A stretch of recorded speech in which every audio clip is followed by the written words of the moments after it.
Hello students, welcome to online school. Today we see chapter 2 नए राजा और उनके राज्य of 7th class social science. Watch the video from start to end. If you like the video, then please like and share. आइए हम chapter 2 नए राजा और उनके राज्य का सॉल्यूशन कर लेते हैं। ठीक है, इसमें हम पहले सही जोड़ी देख लेते हैं। गुर्जर प्रतिहार को गुजरात और राजस्थान से मैच करना है। ठीक है, गुर्जर प्रतिहार को गुजरात और राजस्थान से मैच करना है। राष्ट्रकूट को पश्चिमी बंगाल दक्कन से मैच करना है। ठीक है, पश्चिमी दक्कन से मैच करना है। पाल को हमें बंगाल से मैच करना है। ठीक है, पाल को बंगाल से। एंड चोल को तमिलनाडु से मैच करना है। ठीक है, चोल को तमिलनाडु से मैच करना है। नेक्स्ट क्वेश्चन देखते हैं। क्वेश्चन नंबर 2, त्रिपक्षीय संघर्ष में लगे तीनों पक्ष कौन कौन से थे? त्रिपक्षीय संघर्ष में लगे तीनों पक्ष कौन कौन से थे? इसका आंसर देख लेते हैं। त्रिपक्षीय संघर्ष में लगे तीनों पक्ष, फर्स्ट में दिया है गुर्जर प्रतिहार, राष्ट्रकूट एंड पाल। ठीक है, नेक्स्ट क्वेश्चन देखते हैं। क्वेश्चन नंबर 3, चोल साम्राज्य में सभा की किसी समिति का सदस्य बनने के लिए आवश्यक शर्तें क्या थी? चोल साम्राज्य में सभा की किसी समिति का सदस्य बनने के लिए आवश्यक शर्तें क्या थी? इसका आंसर आ जाएगा, चोल साम्राज्य में सभा की किसी समिति का सदस्य बनने के लिए निम्न शर्त थी। ठीक है, निम्नलिखित शर्त आवश्यक थी। फर्स्ट नंबर पे हमें दिया गया है, सभा की सदस्यता के लिए इच्छुक लोगों को ऐसी भूमि का स्वामी होना चाहिए जहां से भू राजस्व वसूला जाता है।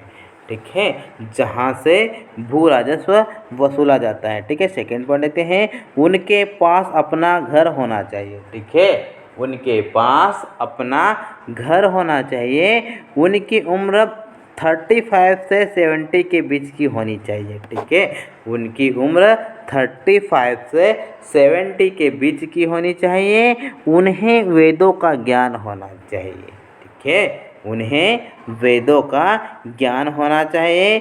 ईमानदार होना चाहिए। ठीक है, ईमानदार होना चाहिए। इन्हें प्रशासनिक मामलों की अच्छी जानकारी होनी चाहिए। ठीक है, इन्हें प्रशासनिक मामलों की अच्छी जानकारी होनी चाहिए। ठीक है, नेक्स्ट क्वेश्चन देखते हैं। क्वेश्चन नंबर 4, सामानों के नियंत्रण में आने वाले 2 प्रमुख नगर कौन से थे? सामानों के नियंत्रण में आने वाले 2 प्रमुख नगर कौन से थे? इसका आंसर देख लेते हैं। सामानों के नियंत्रण में आने वाले नगर कन्नौज, बनारस, इंद्रप्रस्थ, प्रयाग। ठीक है, कन्नौज, बनारस, इंद्रप्रस्थ एंड प्रयाग। ठीक है, नेक्स्ट क्वेश्चन देखते हैं। क्वेश्चन नंबर 5, राष्ट्रकूट कैसे शक्तिशाली बने? राष्ट्रकूट कैसे शक्तिशाली बने? इसका आंसर देख लेते हैं। राष्ट्रकूट शुरू में कर्नाटक के चालुक्य राजाओं के अधीन थे। ठीक है, राष्ट्रकूट शुरू में कर्नाटक के चालुक्य राजाओं के अधीन थे। 8वीं सदी के मध्य में एक राष्ट्रकूट शासक, ठीक है, 8वीं सदी के मध्य में एक राष्ट्रकूट शासक दंतिदुर्ग ने चालुक्यों की अधीनता से इनकार कर दिया। ठीक है, दंतिदुर्ग ने चालुक्यों की अधीनता से इनकार कर दिया।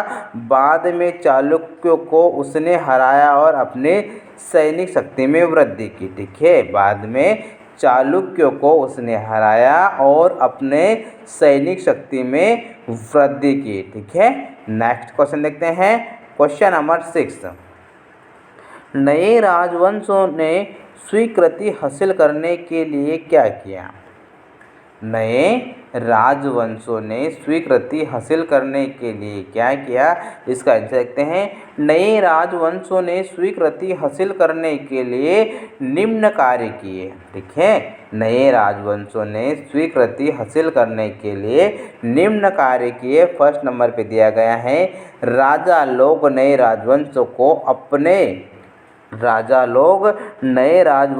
अपने मातहत या सामंत के रूप में मान्यता देते थे। ठीक है, राजा लोग नए राजवंशों को अपने मातहत या सामंत के रूप में मान्यता देते थे। सेकेंड पॉइंट देखते हैं। अधिक सत्ता और संपदा हासिल करने पर सामंत अपने आप को महासामंत, महामंडलेश्वर इत्यादि घोषित कर देते थे। ठीक है, अधिक सत्ता और संपदा हासिल करने पर सामंत अपने आप को महासामंत, महामंडलेश्वर इत्यादि घोषित कर देते थे। थर्ड पॉइंट देखते हैं। कभी कभी वे अपने स्वामी के आधिपत्य के स्वतंत्र हो जाने का दावा भी करते थे। ठीक है, कभी कभी वे अपने स्वामी के आधिपत्य में से स्वतंत्र हो जाने का दावा भी करते थे। फोर्थ पॉइंट देते हैं। उद्यमी परिवारों के पुरुषों ने अपनी राजशाही कायम करने के लिए सैन्य कौशल का इस्तेमाल किया। ठीक है, नेक्स्ट क्वेश्चन देखते हैं। क्वेश्चन नंबर 7, तमिल क्षेत्र में किस तरह की सिंचाई व्यवस्था का विकास हुआ है? तमिल क्षेत्र में किस तरह की सिंचाई व्यवस्था का विकास हुआ है? इसका आंसर देखते हैं। तमिल क्षेत्रों में सिंचाई व्यवस्था का विकास निम्न प्रकार से हुआ है। ठीक है, तमिल क्षेत्रों में सिंचाई व्यवस्था का विकास निम्न प्रकार से हुआ है। फर्स्ट नंबर पे दिया गया है, प्राकृतिक झीलों से सिंचाई की व्यवस्था की गई है। ठीक है, प्राकृतिक झीलों से सिंचाई की व्यवस्था की गई है। सेकेंड पॉइंट देते हैं। अनेक नहरों को निर्मित किया गया है। ठीक है, अनेक नहरों को निर्मित किया गया। कई तालाबों और हौज़ों को निर्मित किया गया। ठीक है, कई तालाबों और हौज़ों को निर्मित किया गया। अनेक क्षेत्रों में नए कुएं खुदवाए गए। ठीक है, अनेक क्षेत्रों में नए कुएं खुदवाए गए। ठीक है, नेक्स्ट क्वेश्चन देखते हैं। चोल मंदिरों के साथ कौन कौन सी गतिविधियां जुड़ी हुई थी? ठीक है, चोल मंदिरों के साथ कौन कौन सी गतिविधियां जुड़ी हुई थी? इसका आंसर देख लेते हैं। चोल मंदिरों के साथ निम्नलिखित गतिविधियां जुड़ी हुई थी। ठीक है, चोल मंदिरों के साथ निम्नलिखित गतिविधियां जुड़ी हुई थे।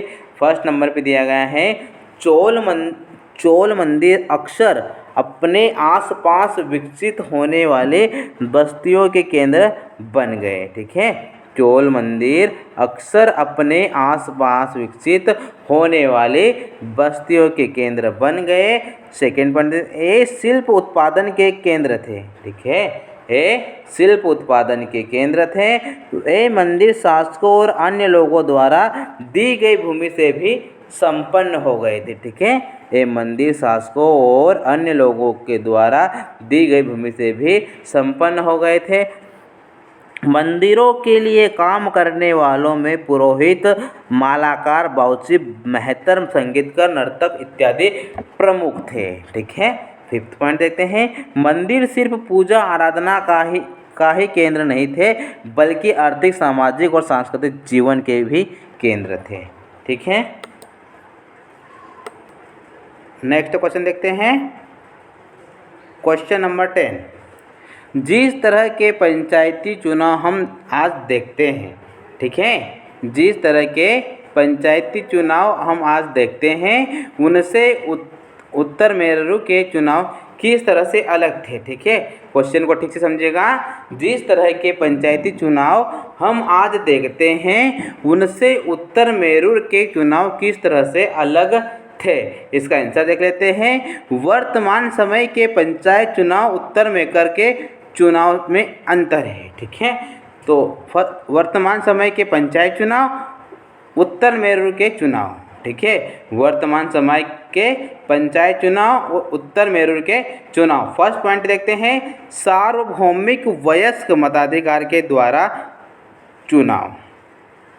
सार्वभौमिक वयस्क मताधिकार के द्वारा चुनाव। उत्तर मेरू के चुनाव में देखते हैं, लॉटरी पद्धति द्वारा विभिन्न समितियों के सदस्य चुने जाते थे। ठीक है, लॉटरी पद्धति द्वारा विभिन्न समितियों के सदस्य चुने जाते थे। ठीक है, सेकेंड पॉइंट देखते हैं, मतदाता अपने पसंद के उम्मीदवारों को मत देता है। ठीक है, इसमें क्या होता है, मतदाता अपने पसंद के उम्मीदवारों को मत देता है। और इधर देखते हैं, चुनाव पूर्ण रूप से प्रत्याशियों के भाग्य पर निर्भर था। ठीक है, चुनाव पूर्ण रूप से प्रत्याशियों के भाग्य पर निर्भर था। ठीक है।